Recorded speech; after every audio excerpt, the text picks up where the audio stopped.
Tribuners, dugaan kelalaian di balik keracunan massal di SBB, polisi periksa 47 karyawan dapur MBG Waimitau.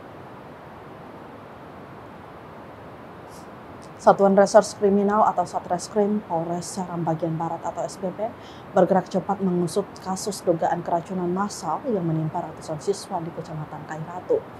Untuk mengungkap teka-teki kelalaian di dapur penyedia makanan bergizi gratis atau MBG, tim penyidik telah memeriksa puluhan karyawan dari Dapur Satuan Pelayanan Pemenuhan Gizi atau SPPG milik Yayasan Al-Barka Nahliyin Waimitau. Dapur ini diketahui milik Eko, seorang mantan anggota DPRD SBB.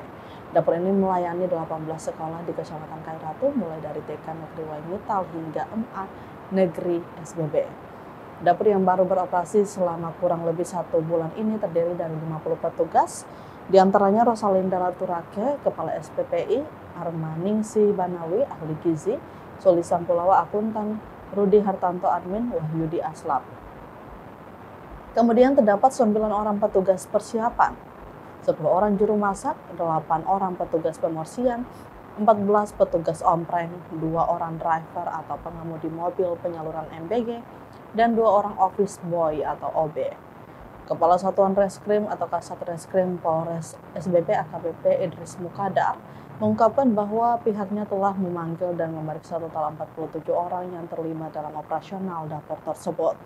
Pemeriksaan ini, kata Kasat Reskrim, difokuskan pada para pekerja yang memiliki peran langsung dalam proses pengolahan dan distribusi makanan pada hari kejadian, Senin 20 Oktober 2025. Langkah ini diambil untuk mengurai alur kerja dan menelusuri potensi titik kegagalan yang menyebabkan makanan tersebut diduga menjadi beracun.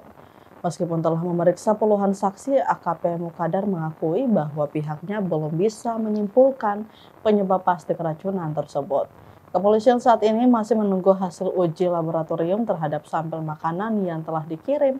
Kasat Reskrim menambahkan, penyelidikan ini murni didasarkan pada peristiwa keracunan massal yang telah terjadi, bukan dari laporan resmi orang tua korban. Pemeriksaan 47 karyawan ini diharapkan dapat menjadi kunci untuk memverifikasi dugaan adanya kelalaian, terutama terkait lonjakan mendadak produksi porsi makanan yang tidak diimbangi dengan jumlah tenaga masak dan pengawasan kualitas. Setelah seluruh keterangan dan hasil uji lab terkumpul, polisi akan segera melakukan evaluasi menyeluruh untuk menentukan status hukum kasus yang merenggut kesehatan ratusan siswa di SBB ini.